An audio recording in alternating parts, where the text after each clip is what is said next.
भैया हम गायक अभिषेक दीवाना अहमदपुर के जनता से अपील बाकी पुण्यवासी यादव जेकर चुनाव चिन्ह करनी पर मोहर माई के पुण्यवासी यादव के फिर से विजयी बनाई, अपने गांव के विकास करवाई।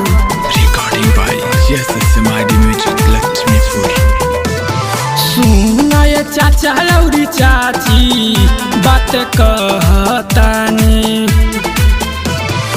सुना ये चाचा लौरी चाची बात कहतानी, पुण्यवासी यादव के जीतैहा,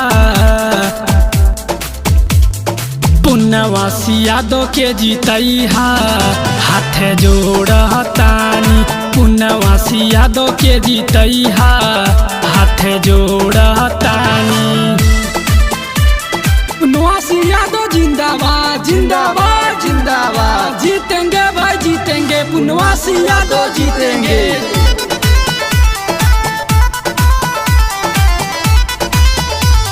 पुण्यवासी यादव जिंदाबाद जिंदाबाद जिंदाबाद, जीतेंगे भाई जीतेंगे, पुण्यवासी यादव जीतेंगे। जन जन के मिली अरे रोजी रोजगारवा, कम करे कोई नहीं जाई अब बाहर। जन जन के मिली अरे रोजी रोजगारवा, कम करे कोई नहीं जाई अब बहरावा। अहमदपुर के करी है सुना भी कसवा, अहमदपुर के करी है सुना भी कसवा, करनी के बटन दबैहा, करनी पर बटन दबैहा, करनी हा निशानी, पुण्यवासी यादव के जीतैहा, हाथ जोड़तानी।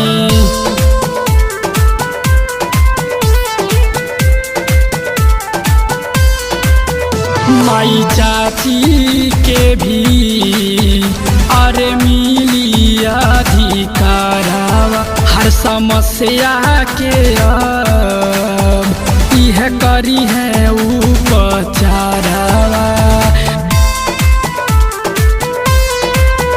माई चाची के भी अब मिली अधिकारवा, हर समस्या के अब यह करी है उपचारवा। करनी पर बटन दबैहा ए मोरे चाचा, करनी पर बटन दबैहा ए मोरे भैया, पुण्यवासी यादव के जीतैहा, पुण्यवासी यादव के जीतैहा, हाथ जोड़तानी, पुण्यवासी यादव के जीतैहा, हाथ जोड़तानी।